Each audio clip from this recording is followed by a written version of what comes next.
Hey guys, and this is Katie here. Welcome back to Life in Mundane. I have my husband with me, Mark. Hi. And today we are going to be answering you guys' questions that you asked us over here on YouTube on the community tab. We're going to be answering all those questions, but we also have a really exciting announcement that we cannot wait to share with you guys. So let's get started. Yeah. Hi, my name is Katie and welcome to Life in the Mundane. I am second generation homeschool mom of 6 beautiful kiddos, and on this channel we talk all things resources. I love to share with you resources that are going to help you in your homeschooling and help encourage you in your biblical parenting and how you can utilize those to their fullest potential so that you can make the most of the little moments. All right, so our first question is, did you always know that you wanted a big family, or did we just kind of surprise ourselves with that? You always wanted a big family. I did. I wanted 6 to 10 kids is what I told him. I think it started out as 12 when we were dating, and then I knocked it down to 6 to 10. Oh, because I said 3. Yeah, he was like, definitely only 3. He's like, maybe 4. We both come from big families, if you didn't know that. I'm the oldest of 7. He is the middle of 8. And so we both are very familiar with big family life. Yes. And I definitely want a lot of kids, but he definitely came around to it. Yes. We did not surprise ourselves in the sense of having 6 kids. No. In sense. So our next question is, if mom is the primary home educator, which I am, how can a dad support a homeschooling mom, but also how can or are you involved in the day-to-day homeschooling? So I take that as 2 separate questions. The first one being how to support my wife. So when I'm not at work, it's trying to help kids with the schoolwork that they're doing. I've taken different times where I've actually taught a very specific course with our kids. Sometimes it's as simple as, hey, I'll take the kids. You can go out, you can go plan for school, or you cannot. You can just get away. That's honestly probably been one of the best ones. There was a season where Saturday mornings she went out to plan the next week's school, and I had the kids. So there's a lot of ways that he supports. And then do you do any of the actual homeschooling?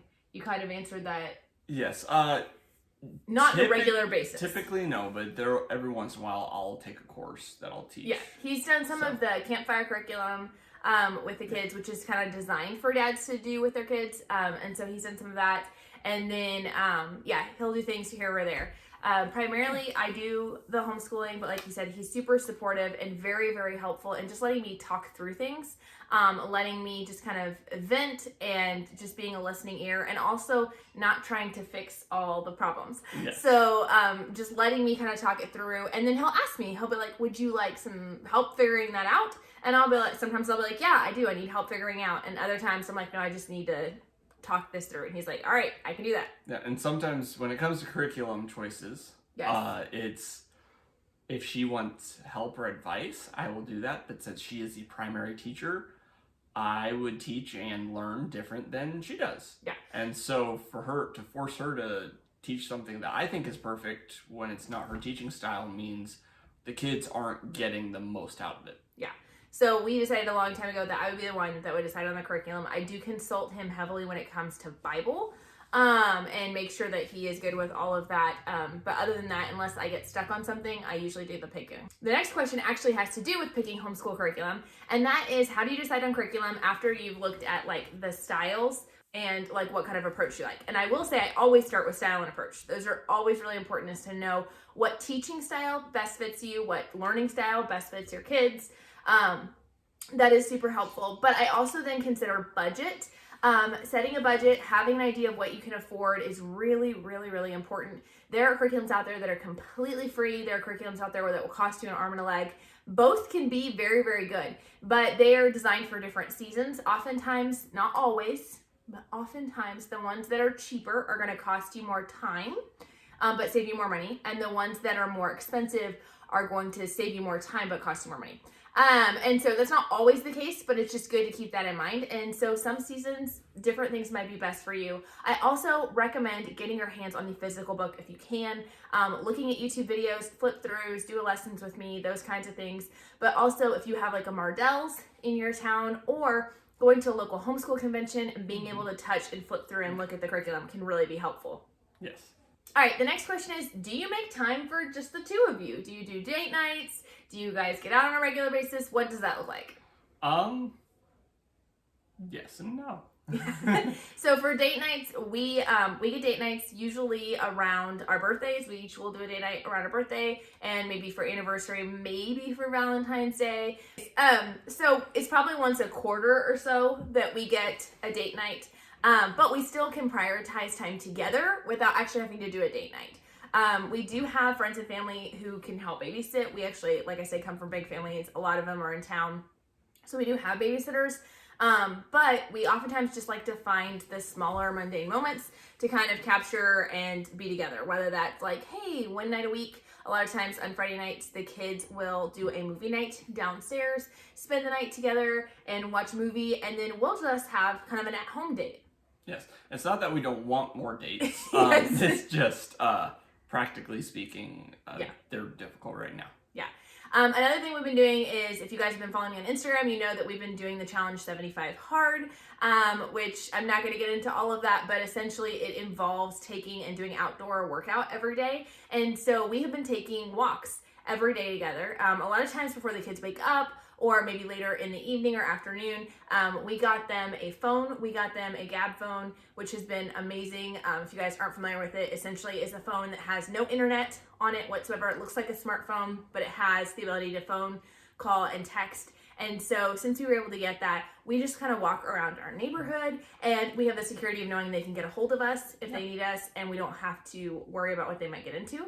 But we do have older kids that are able to do that for short periods of time. Yes. Not quite long enough for a date night, but just for short periods of time, being able to go for a walk, and we're only a few minutes from the house at any given point. So those have been good times just to get to talk and connect with one another every day. Yeah. Okay, the next question is, who is your immediate support group? Who, the way they phrase the question is, who is the person that will come and watch your kids when you're having a meltdown, or, you know, maybe while you're going grocery shopping or things like that. And then the other question was, do I have help with my YouTube channel or with my home? Do you help with that? What does that look like? Okay. So immediate support group, again, we have a large family. We also have a very tight-knit church group. But oftentimes for like groceries and stuff like that, one or the other of us will go, and the other one will stay home, or online or grocery pickup, Walmart pickup is been a lifesaver. I would have killed for grocery pickup when the kids were really little, but I absolutely love to use it now. I just kind of have a standing appointment. I just do once a week, and I have kind of the same day around the same time that I just set up to have my grocery pickup, and I just go and pick it up, and I pull up, and they load it into my car, and then I come home and we all unload it together. And so that has been a huge lifesaver. Yes. But our immediate support group, like Mark said, is our church and our family for sure. So, and do I help with the YouTube channel? Well, no, but right now I think would be perfect time to make our announcement. Yep, that would be a great time. I don't help much with the YouTube channel. If she has questions or technical things, oftentimes I'll jump in. And early on I did. Yeah. But something I am helping a lot more is we are in the middle of producing a podcast that will come out in January of 2022. Lord willing, that's the plan. Yeah, our plan is we will be releasing it in January of 2022, at least the first season. Podcast is the two of us talking about our story and what the Lord has taught us in marriage and parenting. Yeah. So on this channel, we talk a lot about homeschooling and biblical parenting. On the podcast, it's going to be primarily about marriage and biblical parenting, but still from that homeschool perspective. Still, we both are second generation homeschoolers. We'll still bring that in. Yes. And we're really excited. We are in the middle of recording the season, and we're just really excited to get that into your hands. We felt like God was calling us to do that. And we're excited to have you guys get to know us a little bit better and our story, and really to see the testimony of how God's worked, and hopefully also at the same time give you practical strategies for things that you can do that can maybe help you in your journey in parenting and in marriage. The next question was, what are your top 3 book recommendations for 2022? Okay. Top 3 for me, these are ones that I've been going through in 2021, but Fault Lines by Voddie Baucham, very good Christian perspective and look at a lot of things that have been going on in our country. Highly recommend that. Gentle and Lowly by Dane Ortland we're going through that in our Bible study, but just that's been very good to just pause and take a look at the heart of Christ. And most importantly, Bible. Yeah. Being in the Word of God daily is the best thing you can do. Yeah. And I'm not going to say the Bible just since he already did, but obviously that is the most important. My top 3 would be Homeschool Bravely by Jenny Erickson. It is a phenomenal book for you to go through as a homeschooling family. It just goes through a lot of really practical strategies, as well as just encouragement to really embrace the calling that God has called you to. Phenomenal book. I actually recommend getting it on audiobook as well, so you can re-listen to it, because I actually re-listen to it every year. The second book I would recommend is one I'm actually currently reading right now, which is Developing a Healthy Prayer Life by Joel Beakey and by James Beakey. This book is supposed to be written kind of as a 31-day thing that you can read through. I'm actually reading through it a little faster than that, but each day there's like 2 to 4 pages that it goes through, breaking down the different aspects of prayer, how we should approach prayer, how we should handle it. It has been really, really amazing. They both do a great job of packing a punch. Like, they can have short, easy to read sections, but really can get you thinking. And so you can do it in 31 days and just read a little section each day, or you can read it through a little bit faster, but I highly recommend this one. So Joel Beakey is such a good author. And yes. Everything he writes is very accessible. Impactful. Yeah, impactful and accessible. Yes. One that I want to read that is on my list that has come highly recommended by Ryan from Mama on a Mission, which if you guys are not following her, you need to go follow her. I will drop her link down below, is Let Me Be a Woman by Elizabeth Elliot. I have read several of Elizabeth Elliot's other books, but have not read this one and have heard it's an absolute must read. If I don't get it to it before then, I will be reading it in 2022, but I'm actually hoping to read it between now and the end of the year. It's also a little booklet just talking about biblical womanhood and the importance of that, so I'm excited to dive into that one. How do you deal with Christianity, anxiety, and taking medication? Like, how do you balance out those different things? Okay, so that is a great question. We actually have done a whole series of videos on anxiety and depression and how to deal with those things. We did one together where we talked about how to support your spouse through it, but I actually did a video specifically on this kind of topic and this question of like medication. Is it right? Is it not? How do I justify that with being a Christian? I would love to address that here in this video, but I feel like I wouldn't do it justice because it is kind of a complex issue. And essentially what, I guess in quick summary, what I kind of come at with that in that video is understanding that there are sometimes 2 different things going on. And we need to acknowledge what's going on physically as well as what's going on spiritually. And sometimes we can handle things just from a spiritual perspective, but other times we also need to combat what's going on physically with some medication. It doesn't exclude dealing with things spiritually, and it definitely is not a solution. It's just something that helps you get to a point where you can deal with things spiritually. So I'm going to refer you to that video just for that because I want to give you a full answer. Speaking of the podcast though, we will actually have a couple of episodes on that very topic as we feel like it's a very important topic and we feel like it's one that is very much a part of our story and what God has brought us through. So we are going to be diving into that more within the podcast. So be sure to stay tuned so you guys don't miss out on that. All right, the next question is, whose idea was it to homeschool and did you ever argue about that? Hers. It was my idea to homeschool, and yes, we did argue about it, but we were both homeschooled. He actually was homeschooled from beginning to end, and I was homeschooled most of my life, but I did go to private school for kindergarten through 2nd and for 9th and 10th. So because of that, I loved my homeschool experience, and I got the opportunity to see both sides, to see the school side and to see the homeschooling side, and I just fell in love with the homeschooling side. I think some of your hesitation came from not seeing both sides. Is that fair to say? Yes. I mean, there were definitely points where I got in arguments with my parents about, well, why do I have to be at home? Yeah, he wanted the opportunity. So he didn't want to like lock in that that's what we were for sure going to do. Yes. And so he wasn't necessarily objected to it, but he wasn't like automatically like, yes, we're definitely going to homeschool. Yeah. And he had concerns. Like he wanted specific things. He wanted our homeschool to look a specific way if we were going to do it. So we do things very, very intentionally. We are very much tailoring things to each specific child and to their needs and what they need, which wasn't always the case for you growing up. And so I took his concerns, we listened to them, we talked about it, we prayed about it. We did put our kids in private school for a year and a half, and then we pulled them back and we homeschooled, and now you're very much on board. Oh, yes. Yeah. All right, so the next question is, how do you focus with your kids not listening or focusing on things? This particular viewer has a 5-year-old who really struggles with it. My first impression is to say 5 years old is very young. It is not too young to expect obedience and some focused attention, but it is during that training age, which can be very exhausting and which can be very discouraging at points. But at that age, it requires a lot of consistency and being very clear in what your expectations are. Sometimes we can just assume, not without even thinking about it, assume that they know what we expect of them, and maybe have assumptions that they understand what we're wanting them to do when they don't. And sometimes it's trial and error. We have got some kids where we've got to give them a fidget. We've had times where we'll give them, we'd give, like, there's 10 Lego bricks and let them just play with whatever 10 little Lego bricks while they're listening, or little fidgets that don't make a lot of noise. For some of our kids, that helps them tremendously to focus. That type of thing, I focus better with that type of thing. For some of our other kids, that is the most distracting thing in the world. So a lot of trial and error, try different things.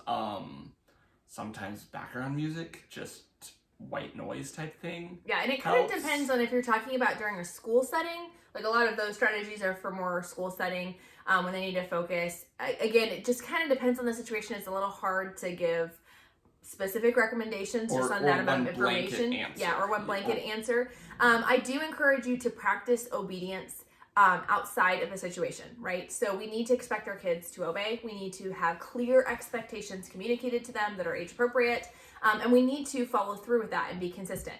It's really confusing to kids when we say, come here, and one time we expect them to come right away, and the next time we're like, come here, and they don't, and we just kind of keep talking because we're, in the middle of a conversation. We don't want to go over there and instruct them, no, you need to come now, first time.